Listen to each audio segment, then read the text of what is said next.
दे रहा होगा 305 रुपया एमआरपी लिखी हुई है, और ये आजमगढ़ की मंडी से मुझे मिला है मात्र 8 रुपए का। कितना % कमीशन आप खा रहे हो? ये ऐसा क्यों है? इस पे भी चर्चा होती है। ये देखिए आईबी सेट है, जिसके माध्यम से ग्लूकोज ब्लड वगैरह चढ़ता है शरीर में, इसे कहते हैं आईबी सेट।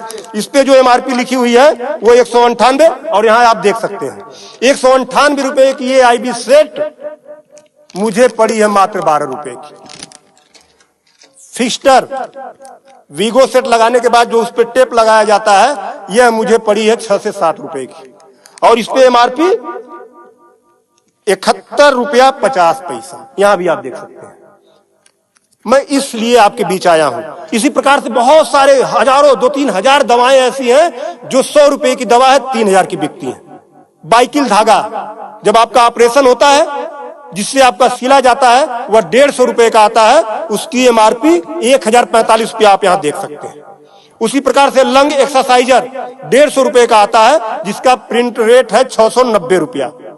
बुखार में जो पैरासीटामॉल की जो बोतल आती छोटी सी, वो 50 रुपए की आती है, और उसकी एमआरपी यहां आप देखें, एमआरपी 522 रुपया है।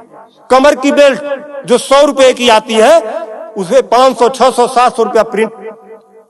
और तो और जब किसी की हड्डी टूटती है तो जो राड पड़ता है, राड अधिकतम रेट राड का 500 से लेके 1500 रुपया तक, अलग अलग वैरायटी है, 500 से 15 तक, लेकिन आपको 5000 से 20,000 रुपया 25,000 रुपया चार्ज किया जाता है।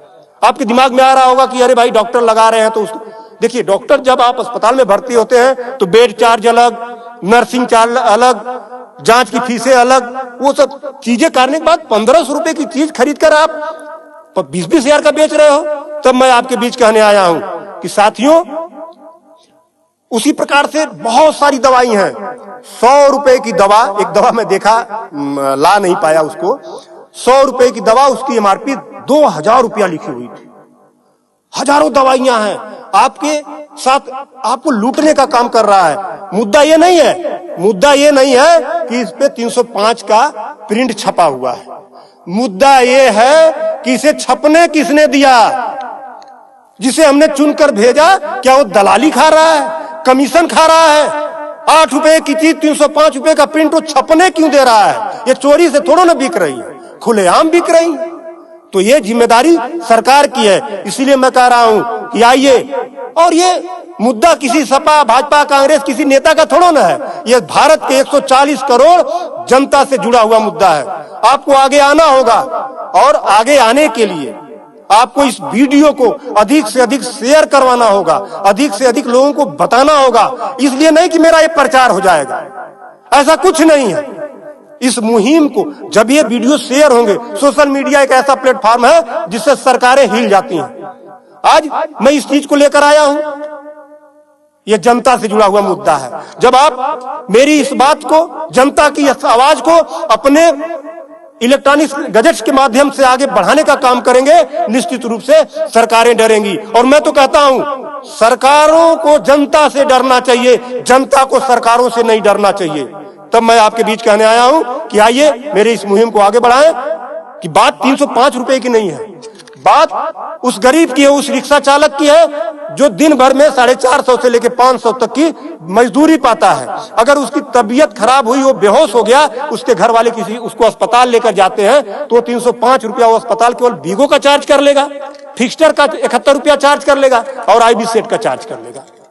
ये सब मिला के 600-700 रुपया हो गया। यानी उसकी 1.5 दिन की दिहाड़ी में अभी तो ग्लूकोज लगा ही नहीं, दवा कोई उसने खाया ही नहीं, बेड का चार्ज हमने बताया नहीं, अस्पताल का चार्ज हमने बताया नहीं।